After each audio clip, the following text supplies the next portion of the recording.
PSSPP Aceh Paseh parantos ngalakukeun anjangan ka Padepokan Seni Pusaka Simpai Kawangi, anu ayana di Kampung Cipedes, Desa Cipedes, Kecamatan Paseh.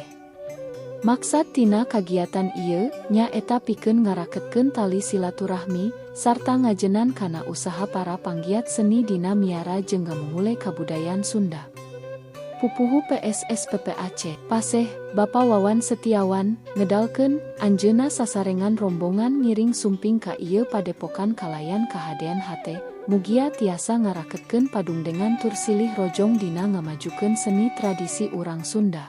Kumpul di PSSP Paguyuban Seniman Seni Wati Pasungan kunjungan pamitenki karorasan di menuju aya latihan gitunya dina seni carun sana kasapian rupina eta anu kahijina nganjakeun silaturahmi di kalayan kapingahan karorasan ka dieu wargi keneh di sadayana geuningan atos kalna kategori terus lalu. Salajengna pangaping padepokan, Aki Wawan ngedalkeun anjeunna kacida ngahaturkeun nuhun ka para wargi PSSPP Aceh Paseh anu parantos kersa anjangan.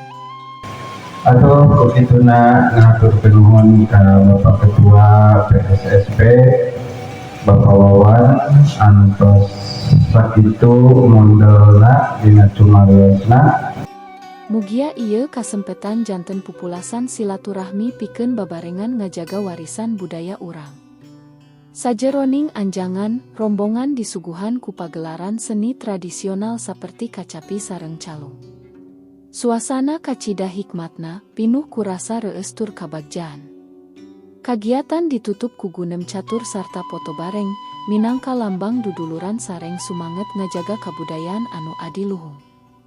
Pamiarsa, mugia ku kagiatan sapertos kieu, budaya Sunda salawasna aya dina hate urang sadaya, sarta janten bagian tina kahirupan sapopoe.